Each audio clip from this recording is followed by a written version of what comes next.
वर्णिवेशरमणीय दर्शनं मन्दहासरुचिराननाम्बुजं पूजितं सुरनरोत्तमैर्मुदा धर्मनन्दनमहं विचिन्तये। असतो मा षड्गमय तमसो मा ज्योतिर्गमय मृत्युर्मा अमृतं गमयः। ओम शान्तिः शान्तिः शान्तिः। अस्मद्गुरुसमारम्भां नाथयामुनमध्यमां लक्ष्मीवल्लभपर्यन्तां वन्दे गुरुपरम्परा। આજની જ્ઞાન સભાની અંદર પધારનારા બધા જ ભગવદ ભક્તોને વેદાંતાચાર્ય, પુરાણ ઇતિહાસાચાર્ય, એમ ફિલોસોફી શાસ્ત્રી રાકેશભાઈના હેતપૂર્વક જય સ્વામિનારાયણ. ભક્તો, આજની આ જ્ઞાન સભાની અંદર આપણે બધા ભગવાનના ભક્તએ ભગવાનના ભક્તોનો પક્ષ અવશ્ય રાખવો, આ વિષય પર થોડી વાત શ્રવણ કરશું.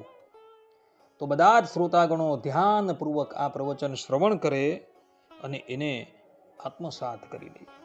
તો ભગવાન સ્વામિનારાયણ વચનામૃતમાં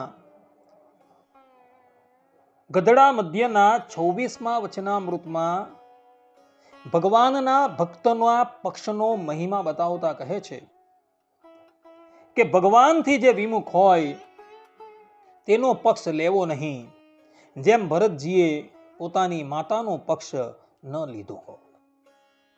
જે ભગવાનથી વિમુખ હોય એનો ક્યારેય પણ પક્ષ લેવાનો નથી અને હંમેશા ભગવાનના ભક્તનો જ પક્ષ લેવાનો છે, એવું ભગવાન સ્વામિનારાયણ અહીં ગધડા મધ્યના 26મા વચનામૃતમાં કહી રહ્યા છે.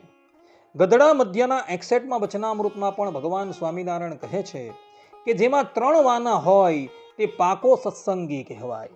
તે 3 વાના તે કયા? તો એક તો પોતાને ઈષ્ટદેવે જે નિયમ ધરાવ્યા હોય તે પોતાના શિર સાથે દ્રઢ કરીને પાળે, પણ એ ધર્મનો કોઈ દિવસ ત્યાગ ન કરે. અને બીજો, ભગવાનના સ્વરૂપનો જે નિશ્ચય તે અતિશય દ્રઢપણે હોય, પણ તેમાં કોઈ સંશય નાખે તો સંશય પડે નહીં, ને પોતાનું મન સંશય નાખે તો પણ સંશય પડે નહીં, એવો ભગવાનનો અડગ નિશ્ચય હોય. અને ત્રીજો, પોતાના ઈષ્ટદેવને ભજતા હોય એવા જે સત્સંગી વૈષ્ણવ તેનો પક્ષ રાખવો. તે જેમ મા બાપ, દીકરા દીકરી તેનો પક્ષ રાખે છે, અને જેમ પુત્ર હોય તે પોતાના પિતાનો પક્ષ રાખે છે, અને જેમ સ્ત્રી હોય તે પોતાના પતિનો પક્ષ રાખે છે, તેમ ભગવાનના ભક્તોનો પક્ષ રાખવો. એ 3 વાના જેમાં પરિપૂર્ણ હોય એ પાકો સત્સંગી કહેવાય. આ પ્રમાણે ભગવાન સ્વામિનારાયણ અહીં સ્પષ્ટ રૂપે કહે છે કે જેની અંદર નિયમ, નિશ્ચય અને પક્ષ આ 3 વાના હોય એ જ પાકો સત્સંગી કહેવાય છે. પરંતુ જેની અંદર આ 3માંથી એકની ઉણપ હોય એ પાકો સત્સંગી કહેવાતું નથી. તે જ પ્રમાણે ભગવાન સ્વામિનારાયણ ગધડા અંત્યના 7મા વચનામૃતમાં કહે છે કે અમારા અંતરનો જે સિદ્ધાંત છે તે કહીએ છીએ. જેને પોતાનું કલ્યાણ ઈચ્છવું તેને તો ભગવાનને ભગવાનના સાધુ, એથી ઉપરાંત બીજું કાંઈ જગતમાં સુખકારી નથી.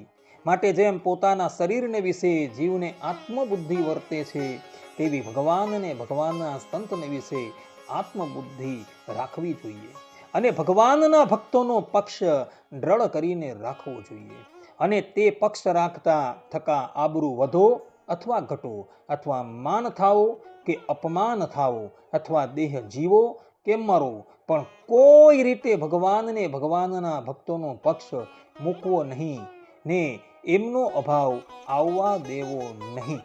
આ પ્રમાણે ભગવાન સ્વામિનારાયણે અહીં પણ પક્ષનો મહિમા બતલાવતા કહ્યું છે કે ભગવાનના ભક્તોનો પક્ષ રાખતા આબરૂ વધો કે ઘટો, માન થાઓ કે અપમાન થાઓ, પરંતુ ભગવાનના ભક્તના પક્ષનો ક્યારેય પણ ત્યાગ કરવો નહીં.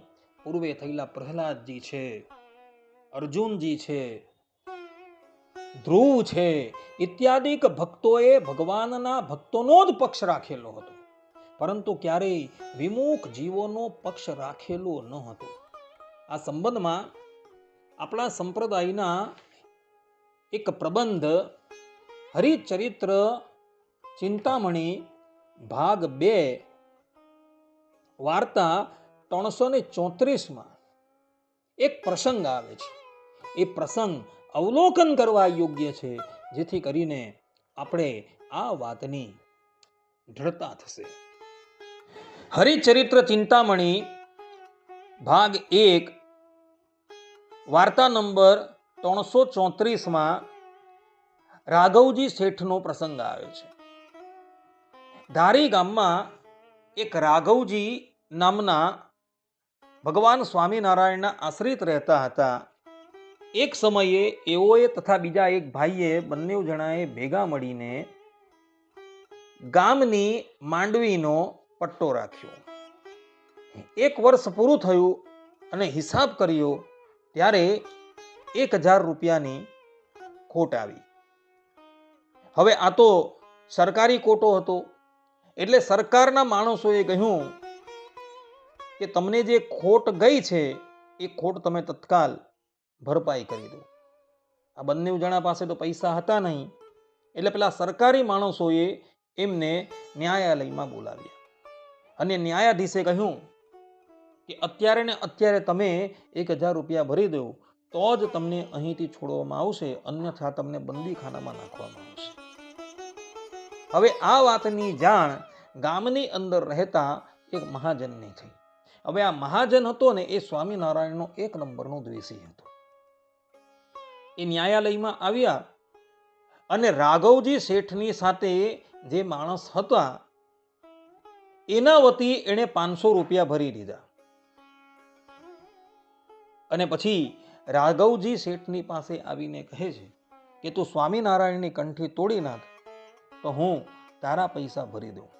અરે રાઘવજી શેઠે કહ્યું કે ભલે મારે બંદીખાનામાં રહેવું પડે તો હું રહીશ, પરંતુ સ્વામિનારાયણની કંઠી તો ક્યારેય પણ હું તોડીશ નહીં. આ પ્રમાણે જ્યારે કહ્યું એટલે એ ન્યાયાલયમાં જે કેટલાક માણસો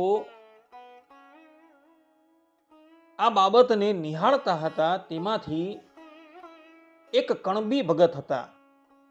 અર્થાત કે એ ગામની અંદર કણબી જ્ઞાતિમાં જન્મેલા એક ભાઈ પણ ત્યાં ઉપસ્થિત હતા.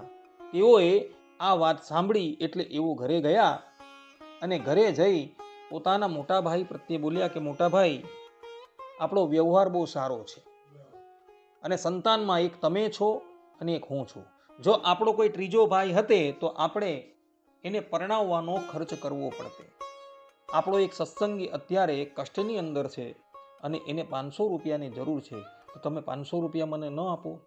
ત્યારે એના ભાઈએ એની વાત સાંભળી એને 500 રૂપિયા આપી દીધા અને એ કણબી ભગત ન્યાયાલયમાં આવે છે અને રાઘવજી શેઠ વતી એ 500 રૂપિયા ભરી દે છે. હવે આ વાતની જાણ ત્યાં રહેલા સાધુઓને થાય છે. સાધુઓ એ વાત જઈને ભગવાન શ્રી હરિને કહે છે. ભગવાન શ્રી હરિ કહે છે કે જ્યારે એ ભક્ત અહીં આવે ત્યારે આપ અમને એનો મેળાપ કરાવજો. ઘણા દિવસો પછી ગઢપુરની અંદર સમયો હતો ત્યારે એ કણબી ભક્ત ગઢપુર પધારે છે અને પેલા સાધુ એ ભક્તની ઓળખાણ ભગવાન શ્રી હરિ સાથે કરાવે છે. ભગવાન શ્રી હરિ એઓએ જે સત્સંગનો પક્ષ રાખ્યો એને લઈને એના પર અતિશય પ્રસન્ન થાય છે અને સભાની અંદર એને બાથમાં ઘાલીને મળે છે અને પોતાના ખૂબ આશીર્વાદ આપે છે. આ પ્રમાણે પેલા કણબી ભક્તએ સ્વામિનારાયણના સત્સંગી એવા રાઘવજીનો ખરા સમયે પક્ષ રાખ્યો તો ભગવાન શ્રી હરિ એના પર અતિશય પ્રસન્ન થયા હતા. માટે ભક્તો, આપણે પણ જે ભગવાનના ભક્ત છે, જે ખરેખરા ભગવાનના ભક્ત છે, એ ક્યારેક કોઈ સંકટમાં આવી જાય, કોઈ કષ્ટમાં આવે તો એનો પક્ષ રાખવો જોઈએ. કારણ કે પક્ષ રાખવાથી ભગવાન શ્રી હરિ અતિશય પ્રસન્ન થાય છે. તો બધા જ લોકો આ વાત જે છે એ આત્મસાત કરી રાખે અને જીવનની અંદર ક્યારેય પણ ભગવાનના ભક્તોનો પક્ષ લેવો પડે તો ક્યારેય પાછી પાની કરે નહીં. એ પક્ષ લેતા પોતાની પ્રતિષ્ઠા પણ જો દાવ પર લાગી જાય તો એની પણ ચિંતા કરતા નહીં, પણ એના પક્ષને ક્યારેય પણ મૂકતા નહીં. આટલું કહીને હું મારા પ્રવચનને અહીં વિરામ આપું છું. સર્વે સંતુ નિરામયઃ, સર્વે સુખીનો ભવંતુ, સર્વે ભદ્રાણિ પશ્યન્તુ, મા કશ્ચિત દુઃખ ભાગ ભવેત. અસ્તુ. જય સ્વામિનારાયણ.